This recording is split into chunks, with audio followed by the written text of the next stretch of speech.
Même commencer. Bonjour à toutes et à tous, merci d'être là, présents.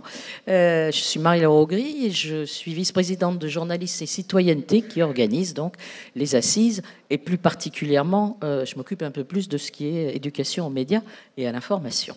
Voilà, je suis là pour tenir la main de Michel. Non, il n'a pas besoin de ça.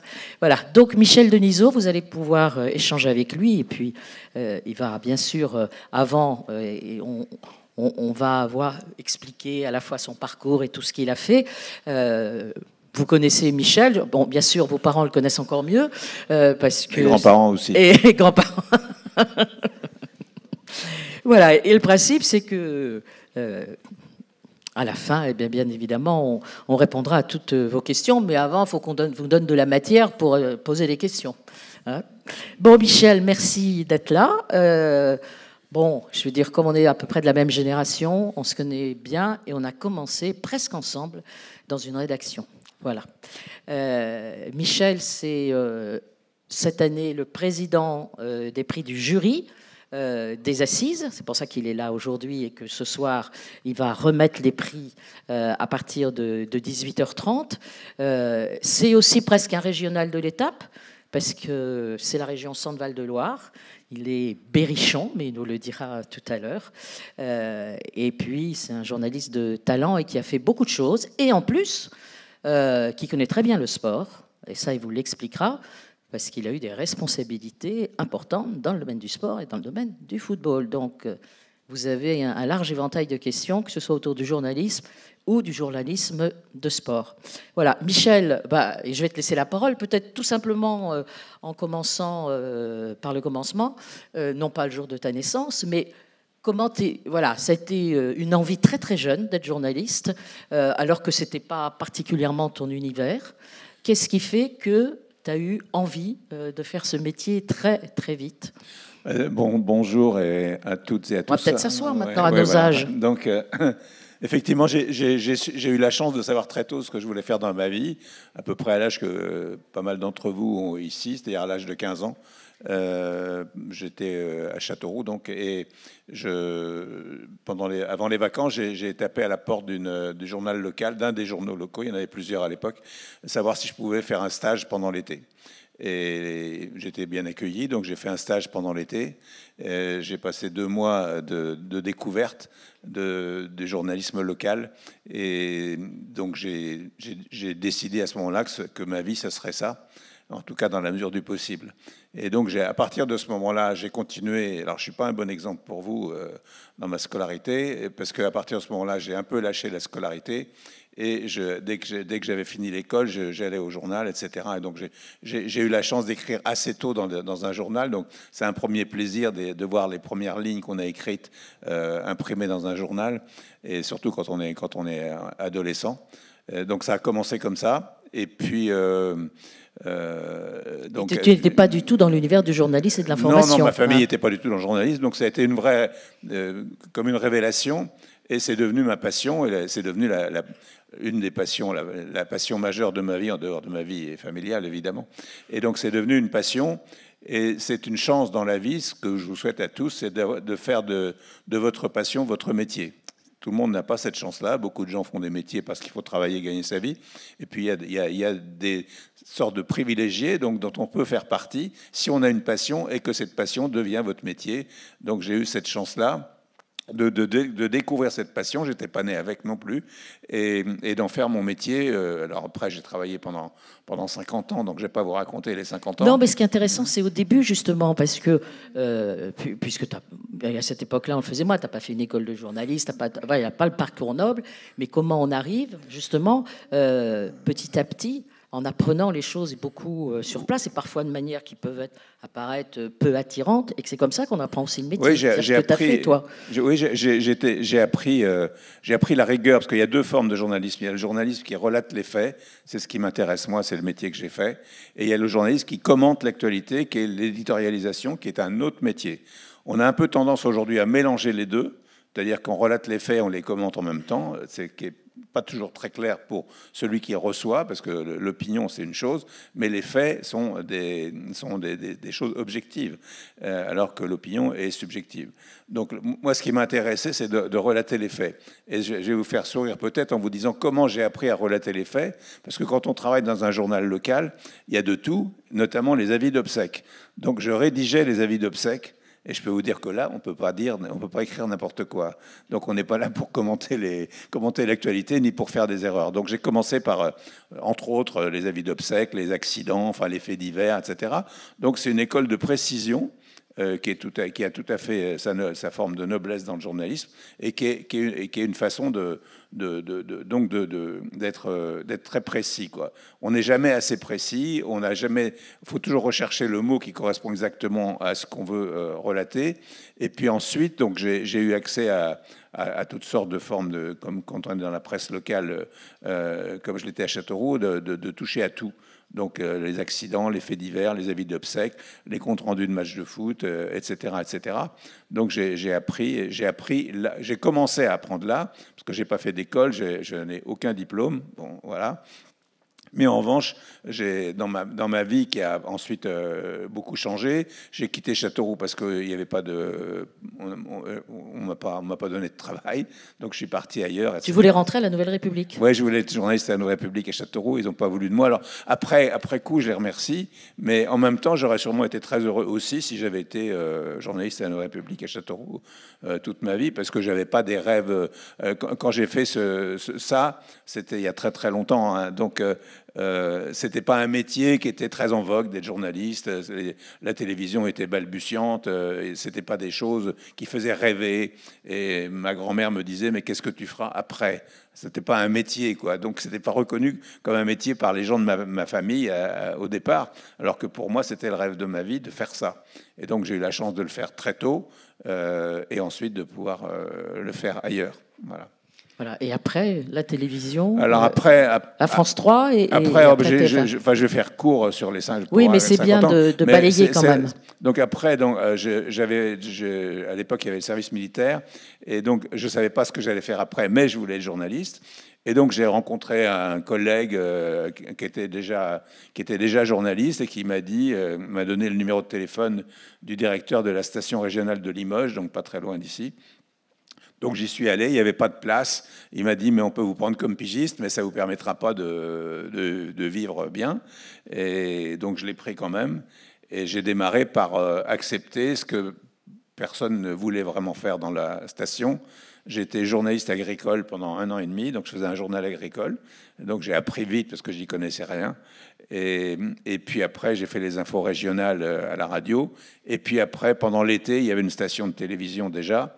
Le présentateur qui devait présenter le journal pendant l'été, un soir, me dit « Est-ce que tu peux me remplacer ?» parce qu'il avait un rendez-vous galant à 19h. Et donc j'ai dit « Oui, évidemment que je peux te remplacer ».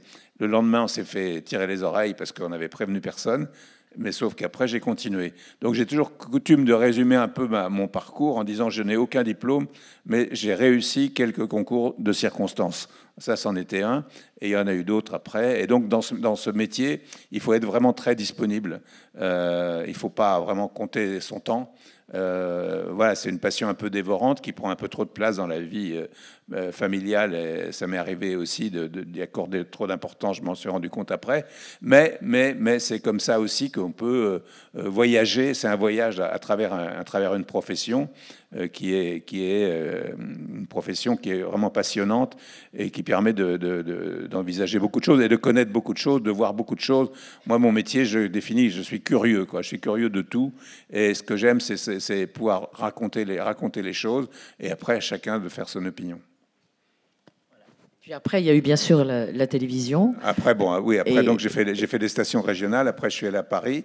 Et à Paris, j'ai commencé à couper les dépêches, etc., à ce qui était à l'époque le temple de la télévision, qui était Cognac-G. Et puis, j'ai travaillé, donc je faisais des choses un peu administratives dans la rédaction. Après, je suis allé au lancement de la 3e chaîne, Il y avait que 2 chaînes à l'époque. Hein, c'est un autre monde, hein, c'est le Moyen-Âge. La 3e chaîne, j'ai fait le démarrage, j'y suis resté. Et après, l'équipe de la 3e chaîne est partie à TF1, qui était la création de TF1. Ça n'existait pas avant. Ça s'appelait la première chaîne, mais c'est TF1. Et donc, j'ai fait l'ouverture de TF1 au journal de 13h que j'ai co-présenté avec Yves Mourouzi, qui était la vedette du journal, pendant 2 ans ou 3 ans. Et ensuite, c'est Marie-Laure qui a pris la suite avec le succès qu'on connaît pendant un règne plus long que la reine d'Angleterre.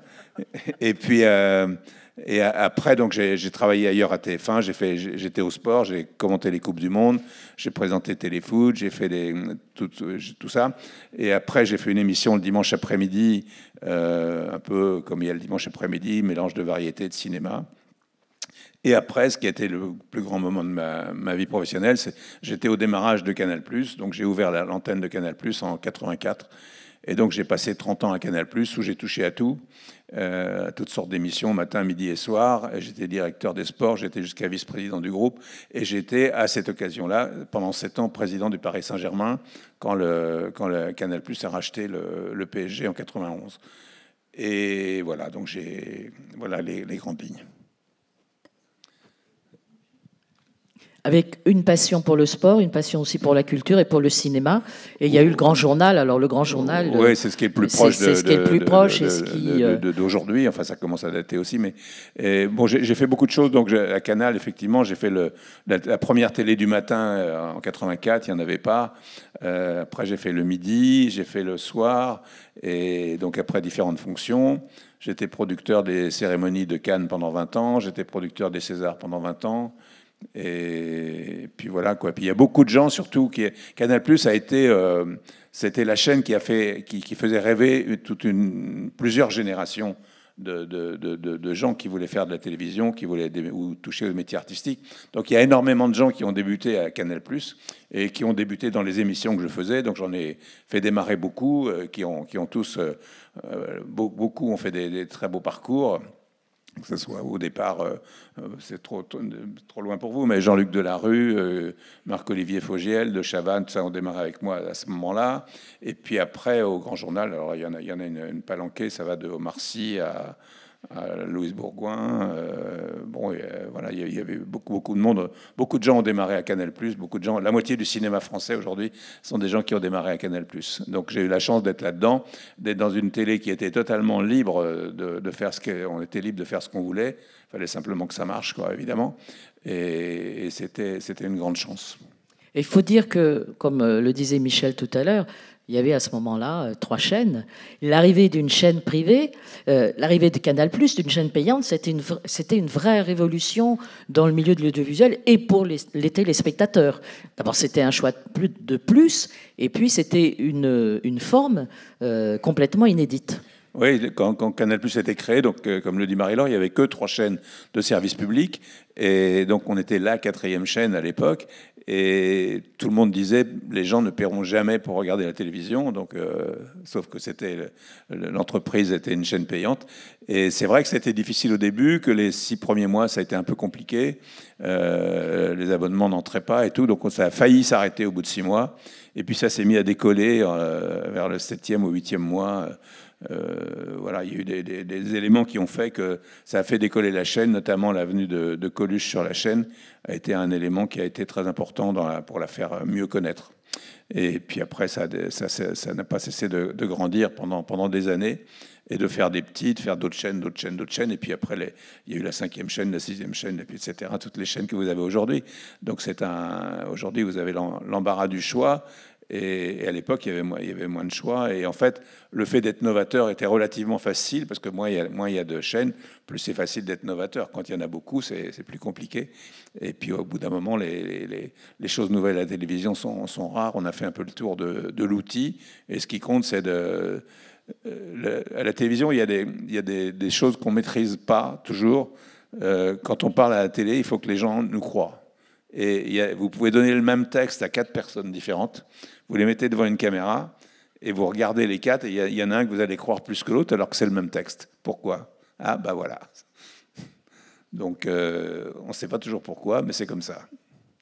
Donc, on a eu la chance que les gens nous croient la plupart du temps, ce qui était une énorme escroquerie, mais bon, ça fait rien. Non, je blague. Et puis c'était novateur en plus dans le, Ouais, dans le ton.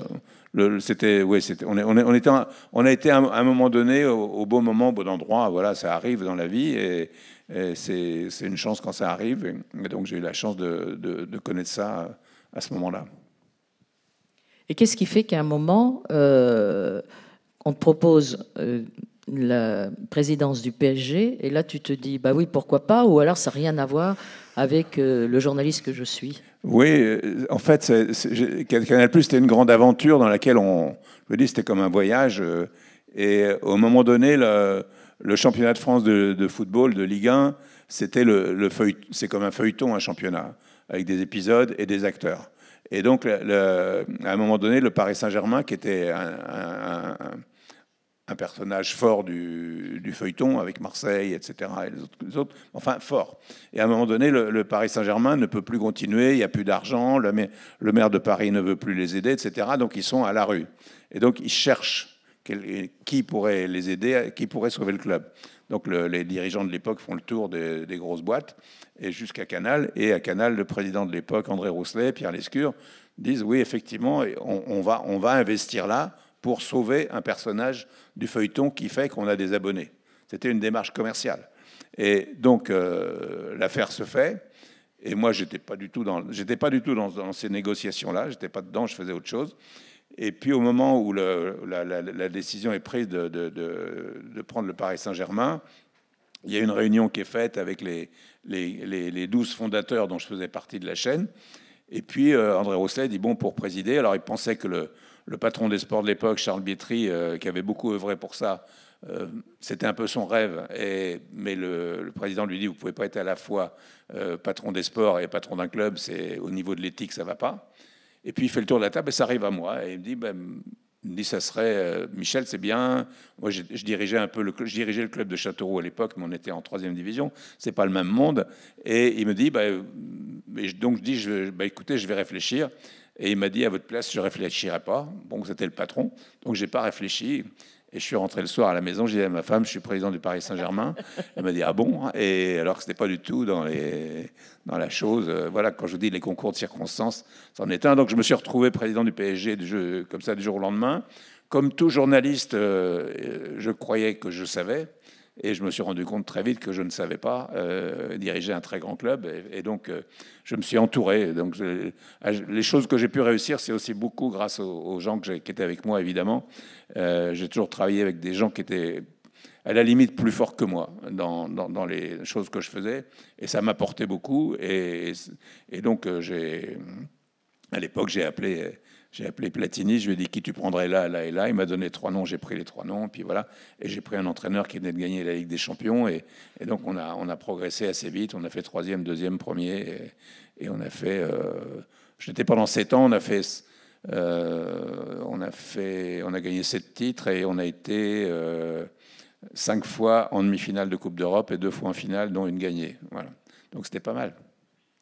Et je ne me rendais pas compte à l'époque que ça marquait, vous êtes trop jeune, mais que ça marquait autant les gens, ces choses-là, quoi. Parce que moi, ça fait 25 ans que j'y suis plus au PSG. Hein, donc aujourd'hui, c'est une autre histoire et tout. Mais j'habite Paris, donc là, il n'y a pas une journée à Paris où je ne rencontre pas des gens qui m'arrêtent pour ça, quoi. Alors je dis, mais ça fait longtemps. Ben non, ça reste... ce sont des émotions. Quand on transmet des émotions fortes, c'est des choses qui restent, voilà, pas forcément.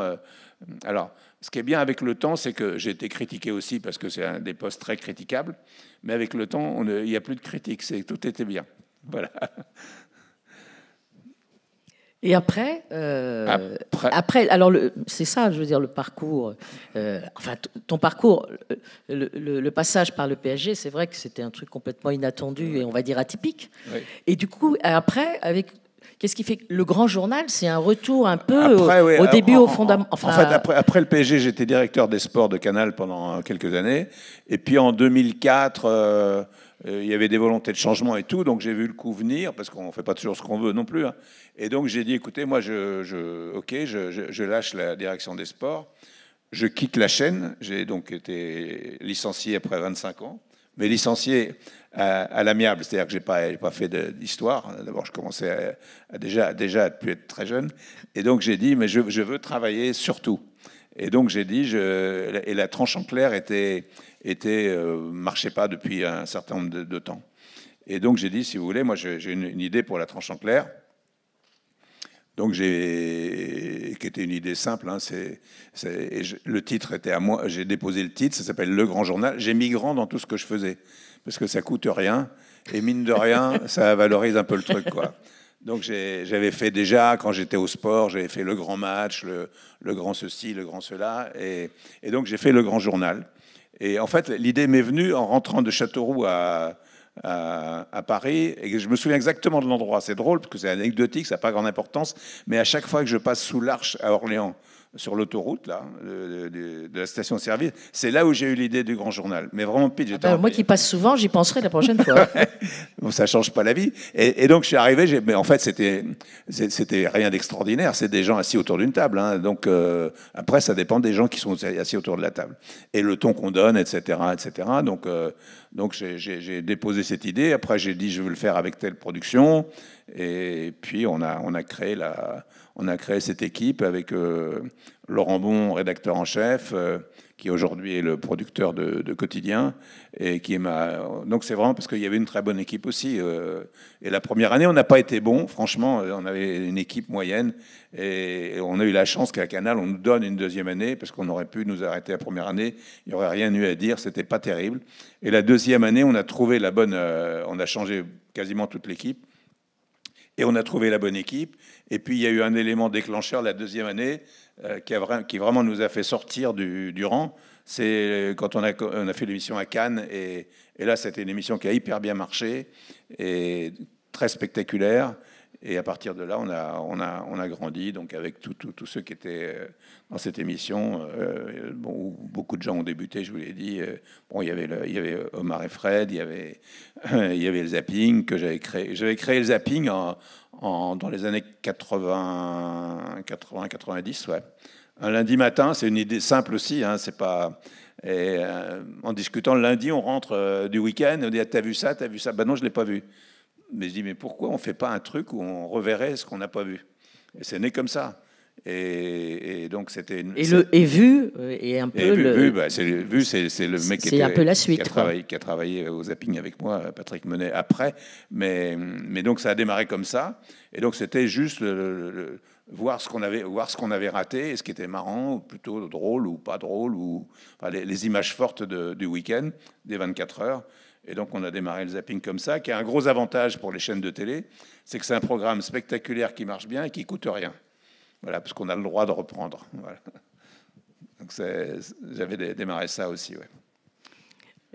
Donc, ça montre aussi le parcours de Michel, qui est particulièrement riche et c'est vrai qu'il est un peu atypique, que le journaliste, il y a différentes formes et différentes façons de pratiquer le métier de journaliste. C'est pas forcément de présenter le journal de 20 heures. Enfin, on te l'aurait proposé, tu y serais retourné. Alors, en fait, quand j'ai fait le 13 heures avec Yves Mourouzi, avant toi déjà, vous irez sur Google, vous verrez, Yves Mourouzi, ça a été un journaliste qui a, parce que c'était il y a très longtemps, a un peu révolutionné l'information, parce qu'il faisait des grands directs un peu partout dans le monde, ce qui ne se faisait pas avant. Aujourd'hui, c'est une grande banalité, hein, on est en direct partout dans le monde. À ce moment-là, c'était à la fois un exploit technique, et puis c'était, voilà, il y avait un ton particulier. Oui. Alors, est-ce que tu aurais refait un 20h ou un journal? Il a été question à un moment donné, on m'a dit, tu vas faire le 20h à un moment donné. Après un jour, ça change. Et je me suis dit, je ne peux pas refuser ça. Et je me suis dit en même temps, je ne suis pas légitime. C'est-à-dire que je n'ai pas assez de connaissances. Moi, j'ai démarré le 13h, j'étais très limite déjà. Hein. Je bossais beaucoup en dehors des heures parce que je ne savais pas. Je savais pas, j'avais pas la formation, j'avais pas la culture, et donc je flippais de dire une grosse connerie un jour à l'antenne, ça m'est pas arrivé. Donc, et donc je me dis, si je fais le 20h, là, c'est trop gros pour moi. Et finalement, il doit y avoir une bonne étoile qui fait que la direction a changé d'avis, et ça n'a pas été moi, et ça valait mieux, quoi, parce que je pense que j'avais pas le niveau. Voilà. Mais c'est vrai que c'est difficile. Quand on n'a pas le niveau et qu'on vous propose quelque chose de très au-dessus, c'est très difficile de ne pas le prendre. Là, j'ai pas eu la décision à prendre, parce que c'est pas moi qui l'ai prise. Et donc, c'était mieux comme ça, quoi. Voilà. Mais enfin, en même temps, il faut toujours regarder sans avoir une ambition, sans avoir vouloir bouffer les autres et tout, ce qui n'est pas tout dans ma nature. C'est bien aussi de regarder ce qui se fait autour. Enfin, chacun vit sa vie. On peut être très heureux. Moi, si j'avais été gardé, si j'avais été engagé à Nouvelle République à Châteauroux, où j'ai passé ma vie, j'aurais été content de faire ce journalisme-là aussi. Bon, il se trouve que les aléas, les choses ont fait que ça s'est passé autrement. Mais je me dis que la vie est courte, et encore plus aujourd'hui à l'âge que j'ai, et donc en fait il faut tout attraper tout ce qu'on peut attraper, si ça nous plaît, si les choses sont honnêtes, si c'est bien, si c'est intéressant. Donc il ne faut pas hésiter à regarder un peu ce qui se passe autour, tout en continuant de travailler. Voilà, ça dépend des métiers qu'on fait. Je ne sais pas ce que vous avez tous déjà peut-être en tête ce que vous voulez faire dans la vie, et je vous le souhaite parce que c'est une chance. Mais c'est bien. Et j'ai lu un truc marrant il y a 2-3 jours de je ne sais plus qui disait si on veut progresser dans une boîte ou ailleurs, c'est bien de s'habiller comme ceux qui sont au niveau du dessus. Avoir le costume de la fonction, de l'autre fonction. Donc, voilà. Mais en fait, c'est une image, mais psychologiquement, c'est bien aussi. Voilà. Bon, est-ce qu'il y a quelques questions? On va commencer à en prendre. Oui. Alors, attends, il doit y avoir... on va voir, il doit y avoir un micro. Est-ce que celui-là marche? Puis je vais vous le donner, vous le passerez. Oui, voilà. Alors, j'arrive. Ou en fait, je vais rester auprès de vous, ça va être plus simple. Attends, il y a quelqu'un au début. Oui, je le garde, mais ils sont là-bas. Ah, d'accord. Il y a quelqu'un là, Marie-Laure. À côté de toi. Bon, allez, vas-y, tu prends ça. Tu patientes 2 secondes, tu seras après. Vas-y. C'est qui votre sportif préféré? Pardon? C'est qui votre sportif préféré? Ah, mon sportif préféré. Écoute, j'aime tous les sports. Après, spontanément, je dirais Mbappé aujourd'hui. Voilà. Et après, j'aime autant la Formule 1, donc je peux dire Verstappen. J'aime à peu près tous les sports. Donc, dans chaque sport, il y en a un, mais aujourd'hui, c'est Mbappé. Voilà. Qui a tous les talents, qui a une maturité incroyable. Qui a la tête sur les épaules, parce que c'est très... Imaginez à 19 ans, d'un seul coup, vous arrivez de Bondy et vous êtes dans la lumière, on attend de vous tout le temps. Vous gagnez des sommes folles, et garder la tête froide, les pieds sur terre, et avoir du bon sens comme il a, et le talent d'abord, évidemment. Je trouve ça exceptionnel. Je suis très admiratif de l'ensemble du joueur et de la façon dont il se comporte aussi. Ronaldo, lequel? Ah oui, tu as connu que le portugais. Le brésilien? Non, pas R9. Ronaldinho. Ah, Ronaldinho, ouais, d'accord. Ah oui, tu as raison, ça avait beaucoup de talent. Quel est votre avis que Kylian Mbappé parte au Real Madrid? Ah, vous êtes branché foot, hein. Écoute, je pense que c'est bien pour lui. D'abord, c'est pas encore officiel, mais il a fait 7 ans à Paris, c'est déjà beaucoup. C'est bien, et je pense qu'il a envie de vivre autre chose. Parce que le Paris Saint-Germain a énormément de très grands joueurs, mais n'a pas de palmarès européen. Or, moi, quand j'étais au PSG, je suis allé jouer au Real 2 fois, 3 fois. Et quand on va dans la salle des trophées du Real, ça calme. Il y a 14 Ligues des Champions, 14 Coupes de Ligue des Champions. Nous, on en a une en tout et pour tout en France avec Marseille, et qui a 20 ans. Et là-bas, il y en a 14. Donc, quand on dit grand club, oui, là-bas, c'est très grand club. Voilà, donc je comprends qu'il aille là-bas maintenant, à ce moment de sa carrière. Il y a une question devant, puis après, on reste sur le fond. Bonjour. Bonjour. Est-ce que votre métier de journaliste vous manque? Pardon? Est-ce que ton métier de journaliste manque? Ah, merci. Non, parce que j'ai l'impression j'ai gardé l'état d'esprit, disons, de curiosité. Donc je m'informe. L'information, c'est ma passion. Donc ça me manque pas, parce que je l'ai vraiment exercé très très longtemps. J'ai bossé plus de 50 ans. Je suis à jour de cotisation. Et donc, non, ça me manque pas, mais ça me passionne toujours autant. Je suis content de discuter avec vous. Je peux en parler longtemps, échanger à ce propos. Et voilà, non, ça me manque plus maintenant. Mais ça m'aurait manqué si je n'avais pas pu le faire. Oui. Est-ce que vous êtes encore fan du PSG?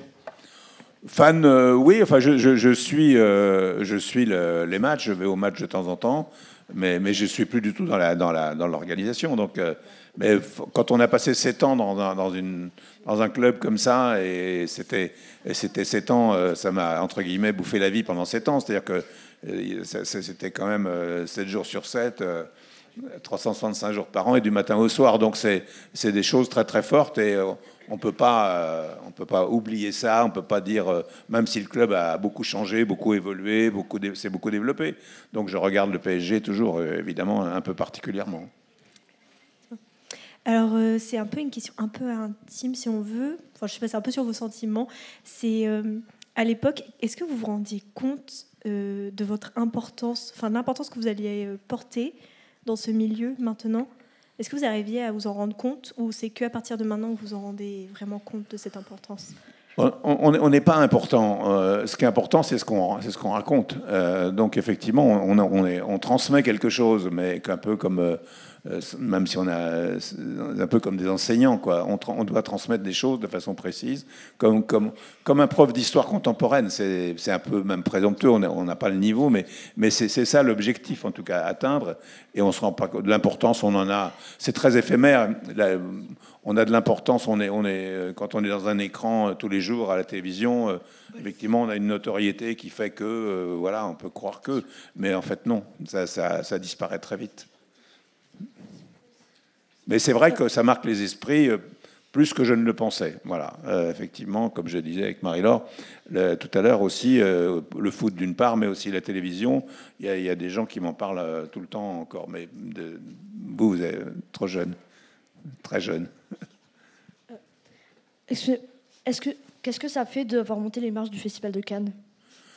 De monter les marches du Festival de Cannes, ça dépend pourquoi. En fait, j'ai fait 36 fois le Festival de Cannes. Donc, il y a 22 marches. Je les connais, je les ai comptées. Et donc, c'est toujours un petit truc de flatterie, d'ego, on croit pendant 10 secondes qu'on est important, et puis après, c'est fini, c'est quelqu'un d'autre. Mais... Je les ai montés beaucoup, comme quand j'étais journaliste à Cannes, et je les ai montés l'année dernière pour d'autres raisons qui étaient beaucoup plus fortes pour moi. C'est-à-dire que j'ai fait un documentaire l'année dernière qui a été sélectionné à Cannes, et donc là j'ai monté pour vraiment quelqu'un qui a fait quelque chose, qui est sélectionné au Festival de Cannes. Alors là, oui, c'était beaucoup plus fort. Bonjour. Ici. Bonjour. Non, de l'autre côté. Ouais. Votre gauche. En tant que fondateur de Canal+, quel regard aujourd'hui vous portez sur la chaîne, justement, au vu de ce qu'il y a pu avoir, des audiences qu'il y a actuellement à l'Assemblée nationale? Je pensais que quelqu'un ne me poserait pas cette question. Désolé. Écoutez, je peux poser des questions sur le foot. Non, mais l'entreprise a changé, et comme ça ne vous a pas échappé. Après, ce sont des entreprises industrielles qui appartiennent à des capitaux, des gens qui sont des capitalistes. Aujourd'hui, alors,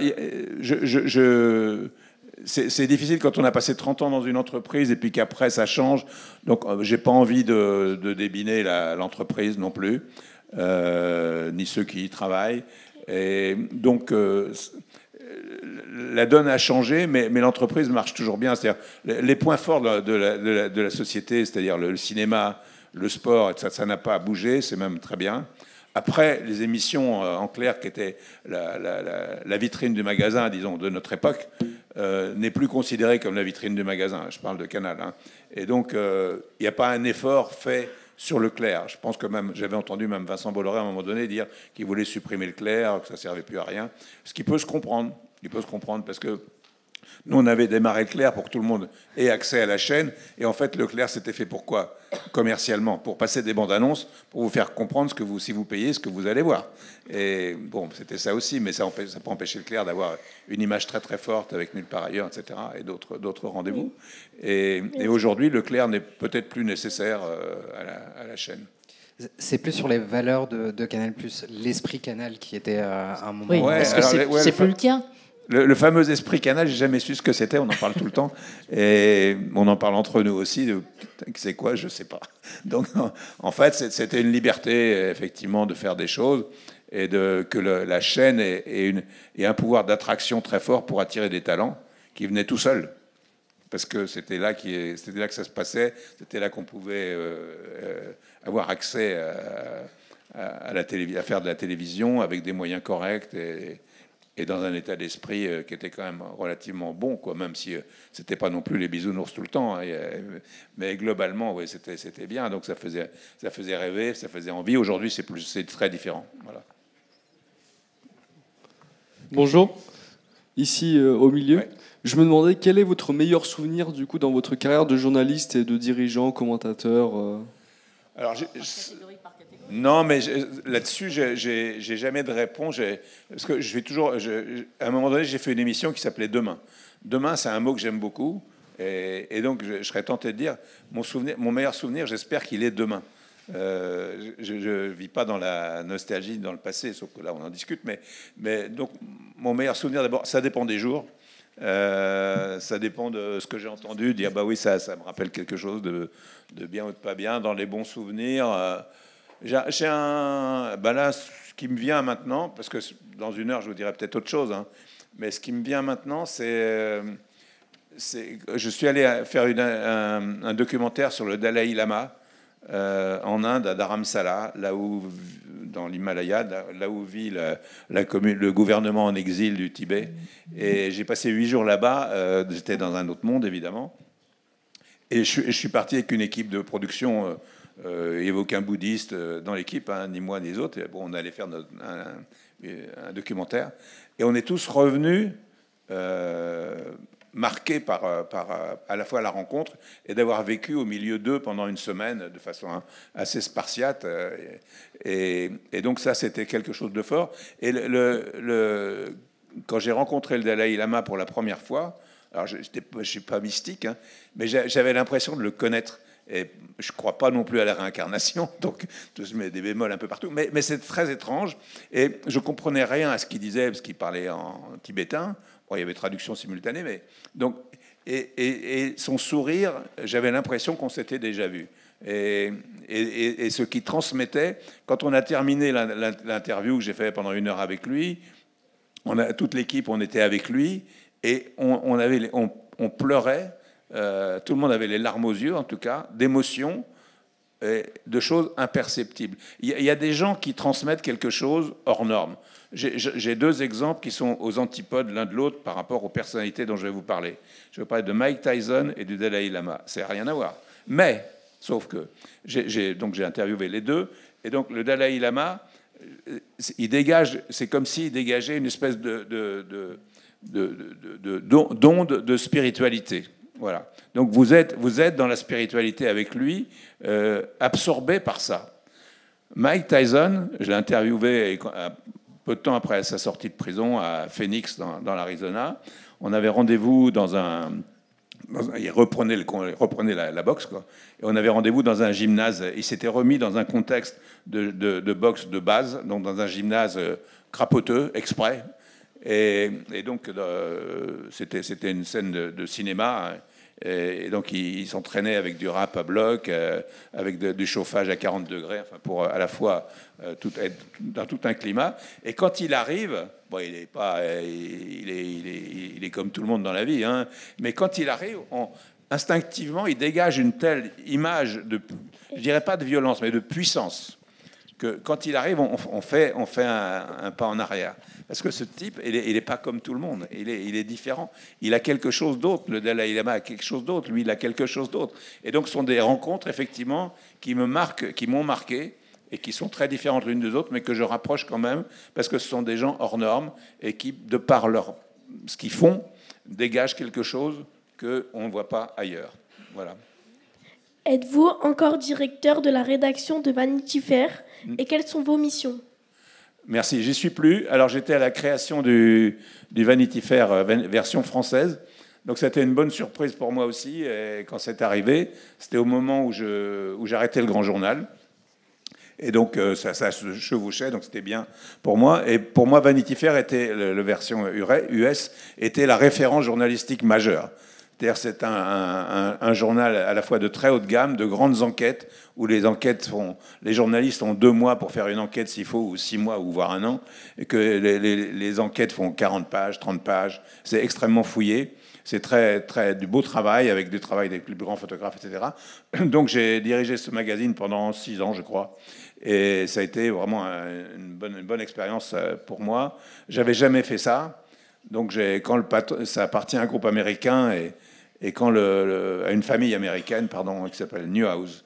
Et quand le John Newhouse m'a contacté pour diriger ça, je l'ai rencontré et je lui ai dit mais je comprends pas que vous me contactiez, je n'ai jamais fait ça, je vais avoir 60 ans et je parle pas bien l'anglais. Et donc ça va pas quoi. Et il m'a dit oui mais c'est pas ça le sujet. Enfin bref, donc il m'a engagé et j'ai pu travailler dans des conditions formidable. Quand on a travaillé avec les plus grands photographes, on pouvait faire des grands papiers. C'était un vrai luxe de journaliste et de journaliste de qualité. C'est-à-dire pour moi, le journaliste, c'est le journaliste absolu qu'on n'atteint jamais, c'est où chaque mot est une information. C'est assez compliqué. Hein. Chaque mot est une information, où il n'y a pas de témoignage anonyme et il n'y a pas de photo volée. Voilà, tout est nickel. Et donc c'était la règle de ce magazine qui continue sa vie aujourd'hui, mais j'ai eu la chance d'y être pendant 6 ans et au démarrage. Oui. Bonjour.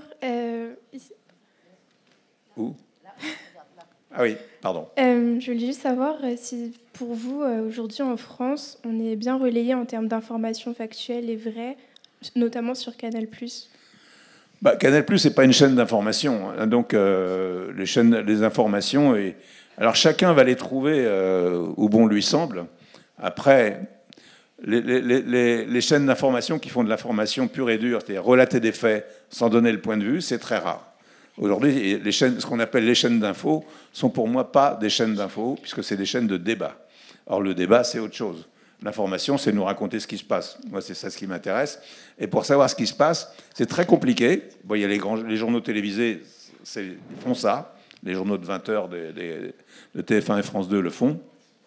Et après, j'ai du mal, on en parlait hier soir avec Marie-Laure, j'ai du mal, par exemple, le soir, à trouver de l'info à la télévision. C'est très compliqué. Donc, j'en trouve sur France Info, France 24. C'est tout. Parce que les autres, ils sont sur un thème. LCI font la Russie tous les soirs et l'Ukraine depuis des mois. Bon, très bien.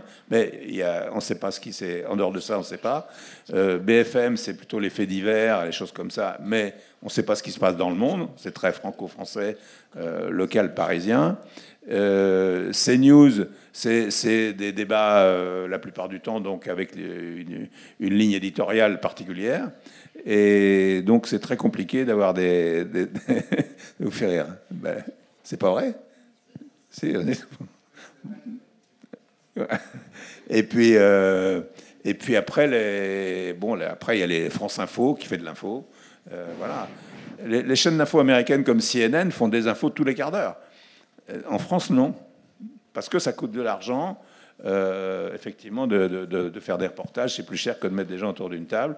Et puis, voilà, ça marche c'est comme ça. Donc... Mais la presse écrite est encore intéressante, les réseaux sociaux aussi, mais il y a évidemment de tout, comme vous le savez. Donc, dans les réseaux sociaux, tout ce qui est identifié d'organes d'information qui ont pignon sur rue, ça vaut la peine de le lire. C'est très bien, quoi. Moi, après, on peut... Là, évidemment, la radio aussi. Je parlais de France Info et les journaux radio sont des journaux qui relatent quand même ce qui se passe dans le monde très bien. Bonjour. Bonjour. Quels conseils pouviez-vous donner à des futurs journalistes? Alors, déjà, ils ont de la chance de choisir ça. C'est un beau métier. Qu'aujourd'hui, il faut faire des écoles de journalisme, déjà, pour commencer. C'est impératif. À notre époque, il n'y en avait quasiment pas, donc c'était plus facile de ne pas en faire. Mais aujourd'hui, c'est indispensable de faire une école de journalisme. Il y en a beaucoup. Il y en a beaucoup ici qui sont présents. Je ne sais pas combien il y en a, Marie-Laure, qui sont... Enfin, il y a 14 écoles de journalistes reconnues, plus d'autres écoles de journalisme. Et là, il y a à peu près une dizaine d'écoles de journalistes qui sont présentes avec quelques étudiants et qui en profitent pour faire du journalisme à travers des interviews, à travers un journal papier ou autre. Donc faire une école de journalisme, ensuite avoir une idée de ce que vous voulez faire, et au départ, sauf miracle, il ne faut pas être trop sélectif tout le monde ne va pas travailler à Mediapart, quoi. Donc hier, j'étais avec un ensemble d'élèves journalistes qui sont dans des écoles, et ils ont tous envie d'être à Mediapart. Donc il faut penser que tout le monde ne va pas y aller, et qu'il y a d'autres. Voilà, faut être un peu plus ouvert, même si ça peut être l'idéal. Après, pourquoi pas. Mais il y a pas un bouquin qui vous dit voilà ce qu'il faut faire.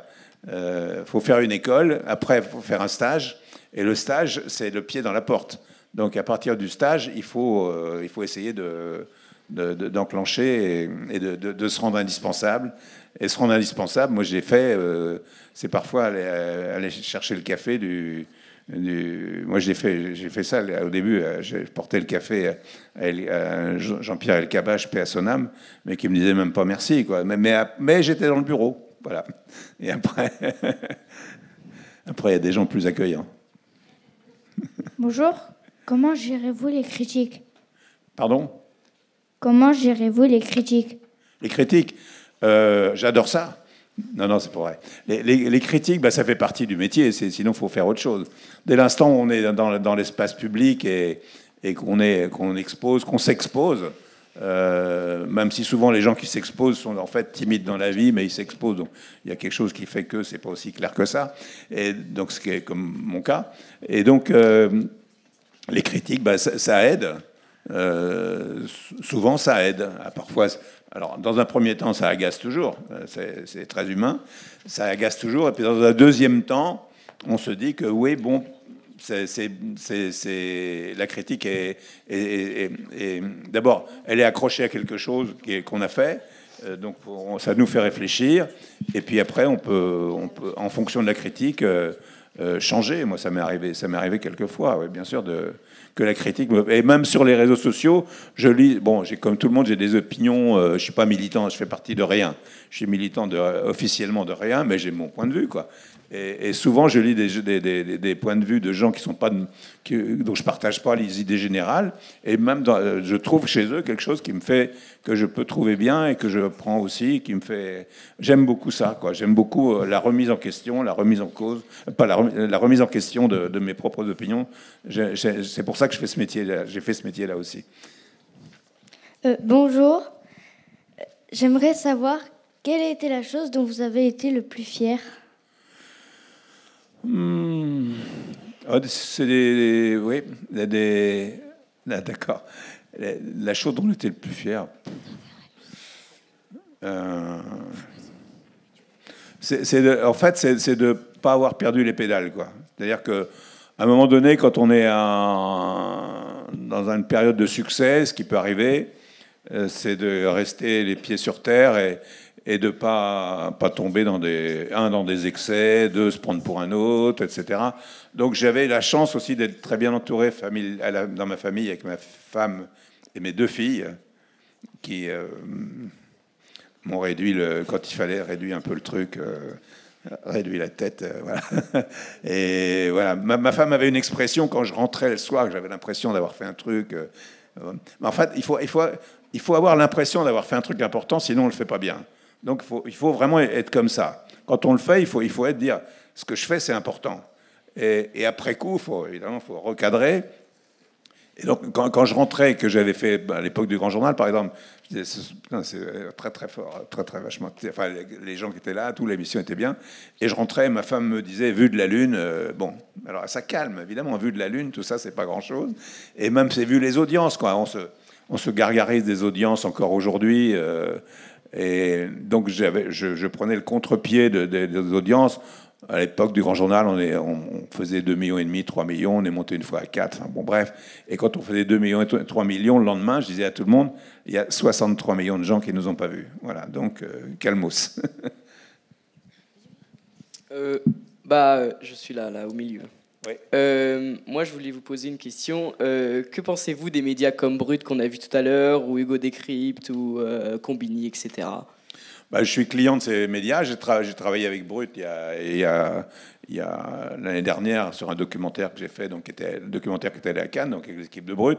Brut a été créé par Renaud Levanquim, qui était le producteur des Grands Journaux avec moi pendant 20 ans, que j'ai amené à Canal sur toutes les productions des cérémonies de Cannes, etc. Donc Brut j'ai vu la naissance de Brut. Alors ce que j'en pense, c'est du bien, et donc et que c'est tout à fait c'est adapté aux médias d'aujourd'hui, aux écrans d'aujourd'hui, au mode de consommation d'aujourd'hui, au ton d'aujourd'hui. Et quand on va à Brut, vous avez eu un échange avec deux journalistes de Brut tout à l'heure.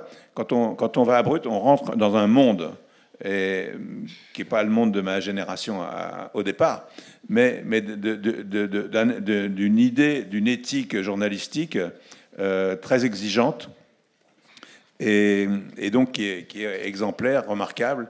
Et après Combini, je connais un peu aussi, mais moins que Brut. Je connais surtout Brut. Je vous dis, j'ai vu le démarrage de Brut où ils étaient 3 dans une pièce, dans des locaux près du Stade de France, à la Cité du Cinéma, un bureau que leur avait prêté Luc Besson. Ils étaient 3. Ils ne savaient pas trop ce qu'ils allaient faire. Et aujourd'hui, vous savez ce que c'est. Bon, c'est énorme, c'est planétaire. Et donc, c'est une très belle réussite. Et c'est une forme d'information que je consomme aussi, même si c'est pas a priori fait pour ma génération, mais j'aime bien. Et j'ai fait un truc avec eux il n'y a pas très longtemps, parce que aujourd'hui, je m'occupe d'un club de foot de 4e division départementale. Donc, il n'y a pas plus bas. Donc, on ne peut pas descendre. Donc, c'est bien. Mais en fait, il y a quelques mois, j'ai vu un article dans la Nouvelle République, d'ailleurs, de l'Indre, et puis après dans Le Monde, et puis après, il y avait dans un village qui s'appelle Argy, dans l'Indre, le club de foot n'avait plus de joueurs, donc ça allait disparaître. Et il y a un centre de migrants à côté, à Buzancais, là où je suis né, et il y a un Haïtien qui est venu, qui a dit « Ah, ben moi, je peux jouer avec vous », et puis il dit « Je peux amener 15 joueurs ». Donc il a amené 15 joueurs qui étaient des migrants, et ils ont fait une équipe quasiment qu'avec 2-3 mecs du village et des migrants. Et donc, ils n'avaient pas grand-chose. Donc, je suis allé, je les ai aidés un peu. Maintenant, ils sont bien équipés, financièrement un peu. Et donc, j'en ai parlé à Brut, qui est venu faire un sujet. Vous pouvez retrouver le sujet sur Brut. Ça date un peu, mais ça se retrouve. Et donc, c'est une histoire formidable à laquelle je participe assez activement, et qui est un plaisir partagé pour des gens. Il y a 8 nationalités différentes qui ont vécu des fracas déjà dans leur vie, et pour qui le football est le rayon de soleil dans la vie. Le match du dimanche, c'est un grand bonheur qu'on partage, et donc cette histoire-là a été faite et grâce à Brut. Donc Brut est venu, a fait un sujet de 7-8 minutes. Et donc, ça a été vu par 3-4 millions de personnes. Et donc, après, tout le monde a voulu venir faire des trucs. Donc, on a fermé les portes, qu'on ne veut pas devenir un truc d'exposition non plus. C'est pas le but. Mais voilà, Brut, c'est ça aussi. C'est vraiment une démarche très... On parle le mot citoyen est dans ses assises. C'est vraiment un mode d'information citoyen. Quelle émotion ressentez-vous par rapport au fait de ne plus être dirigeant du Paris Saint-Germain? Je dors mieux. Non, mais ça fait longtemps que j'y suis plus. Ça fait 25 ans. Donc, quand ça s'est arrêté, j'étais franchement content. C'est comme tout. Quand j'ai arrêté le Grand Journal et quand j'ai arrêté le PSG, c'est des trucs relativement forts, quoi. Donc, en même temps, on n'a pas envie que ça s'arrête. Et en même temps, on sent qu'on n'en peut plus, quoi. Il y a un peu ça. Donc, il faut essayer de ne pas aller trop loin dans le « j'en peux plus ». Donc, le Grand Journal, la 9e année, je commençais à... Tout ce que j'aimais, tous les soirs à 19h, quand j'allais m'asseoir, je me disais la même chose. Je me disais, j'ai de la chance d'être là pour faire cette émission, avec ce qu'il va y avoir ce soir, etc. Je me disais, j'ai de la chance tout le temps. Au PSG, je me disais... je pensais pas que ça m'arriverait, etc. Donc je vivais des trucs forts. Et la 7e année, je commençais à être épuisé par la pression. C'était très attaqué aussi, c'était très compliqué, c'était assez violent. J'avais vécu des choses pas drôles aussi. dans la violence des entourages, donc c'était pas facile. Donc c'était une forme de soulagement. D'ailleurs, je suis pas retourné pendant longtemps parce que c'était fini et j'avais besoin de tourner la page. Hein. Donc faire le deuil, c'est un mot excessif qui va pas. Mais j'avais besoin de tourner la page, de passer à autre chose. Et pendant très longtemps, je suis pas retourné. Et j'y retourne de temps en temps, mais voilà, c'est une autre histoire. Et après, je me suis intéressé à autre chose. Je voudrais tellement profiter de la vie. Allez-y, profitez de la vie, parce que ça dure pas longtemps, quoi. Qu'est-ce que vous aimez le plus dans le métier de journaliste ? Découvrir les choses et les raconter le mieux possible. Donc, faire des interviews... Moi, j'ai fait surtout des interviews, en fait. J'ai fait de la presse écrite, un peu de la radio aussi, mais j'ai fait aussi beaucoup d'interviews. Donc, l'interview, c'est jamais parfait. Donc, c'est essayer de... Faut beaucoup travailler. J'aimais les questions courtes, hein, et les questions qui permettaient d'aller dans le sujet vraiment, pas s'étaler. Et ça demande beaucoup de travail pour faire court. Voilà, beaucoup plus de travail pour faire court. Quand on fait long, c'est qu'on n'a pas travaillé, on délaye. Et quand on fait court, c'est qu'on a bien ciblé et qu'on a beaucoup travaillé. Donc j'aimais beaucoup ça. J'ai travaillé à un moment donné, quand j'étais à TF1, Marie-Laure faisait le 13h, j'ai écrit de temps en temps des brèves pour le journal de 20h. Une brève, vous pouvez y passer votre vie. C'est-à-dire que vous avez 4 feuillets de l'AFP sur ce qui se passe en Afghanistan, il faut faire 2 lignes. Ben, allez-y. Donc vous pouvez y passer votre vie. Vous cherchez, on réécrit. Et donc ça, c'est passionnant. Donc au début, ça m'agaçait et j'y ai pris goût à faire du bref, quelque chose de bref, mais qui dit les choses. Et je reviens à ce que je disais sur Vanity Fair, où chaque mot est une information. Voilà, pas rajouter des relativement, je sais pas quoi, des trucs à rallonge. Donc chaque mot doit être une information. Donc c'est un travail j'allais dire de moine ou d'autres choses comme vous voulez, mais c'est un travail très très exigeant, méticuleux. On n'a jamais fini. Est-ce que vous pensez que le journaliste, c'est un métier qui se perd à cause des médias ? Ben non, il y a de plus en plus de médias, donc il y a de plus en plus de journalistes, mais non, je pense que c'est un métier où il y a beaucoup plus d'ouverture qu'avant, parce qu'il y a beaucoup plus de médias. Après, le problème aujourd'hui des médias, c'est les moyens pour travailler, pour faire de reportages, quelque chose qui coûte de l'argent. Et c'est vrai que les journaux ont des difficultés financières. Les chaînes d'infos, pour équilibrer, c'est compliqué. Voilà, l'information n'est pas quelque chose de lucratif. Voilà. Mais c'est quelque chose qui est indispensable, évidemment. Alors, il y a une question devant depuis longtemps. Je vais lui laisser la parole, puis après, on retourne dans le fond. Okay. Je voulais poser une question. Vas-y. Quand on parle très fort, on va t'entendre.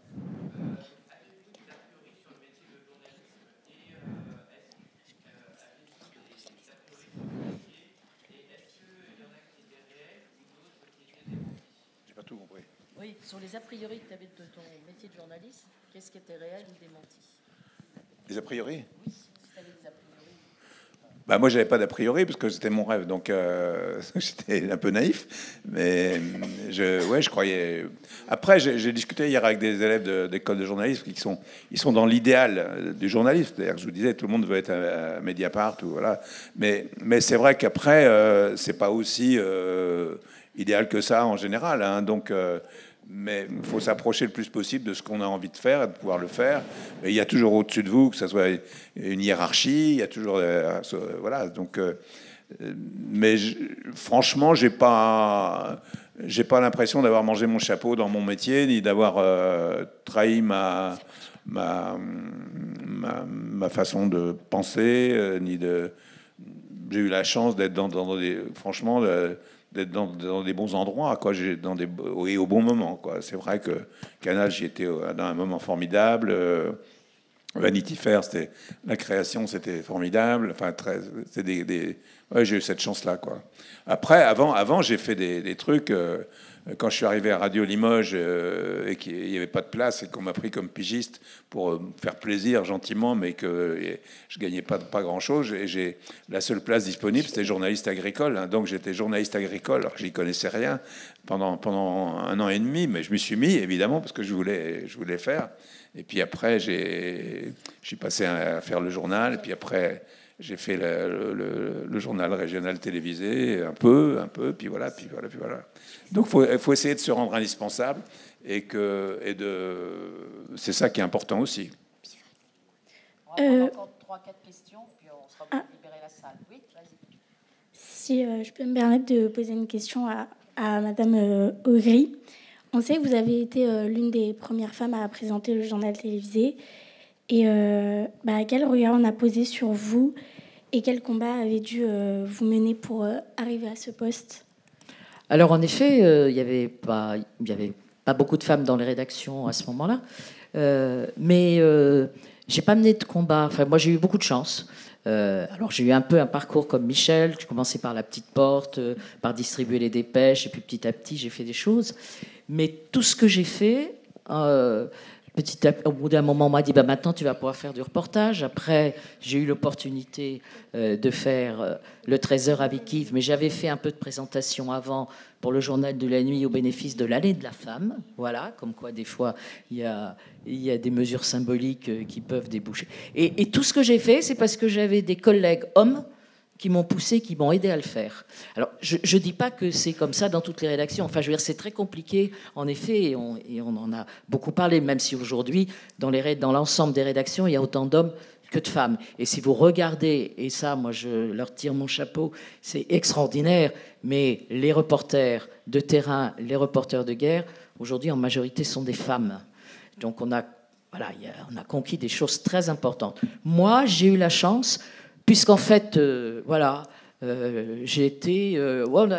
j'ai bénéficié d'un concours de circonstances, moi aussi, et qui fait que ce que j'ai pu faire, c'est grâce, par exemple, à Yves Mourouzi, que j'ai pu faire le journal et qu'on a pu le faire ensemble parce qu'il a été formidable pour que tout fonctionne bien. Et quand j'ai commencé à faire du reportage, c'est parce que les gens pour qui je distribuais les dépêches, à un moment, ont dit maintenant, ça y est, il faut qu'elle fasse autre chose.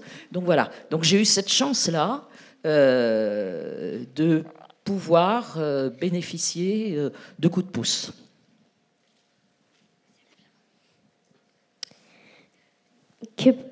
Allez, dernière question alors. Allez, dernière question, parce qu'on peut continuer encore jusqu'à 13h, 13h30. Que pensez-vous des joueurs Zahir, Emery et Minamino? Attends, est-ce que tu peux... On est désolé, mais comme on était branchés sur le côté parce qu'on nous disait d'arrêter, peux-tu répéter ta question? Oui. Que pensez-vous des joueurs Zahir, Emery et Minamino? Des joueurs? Les joueurs? J'ai pas compris.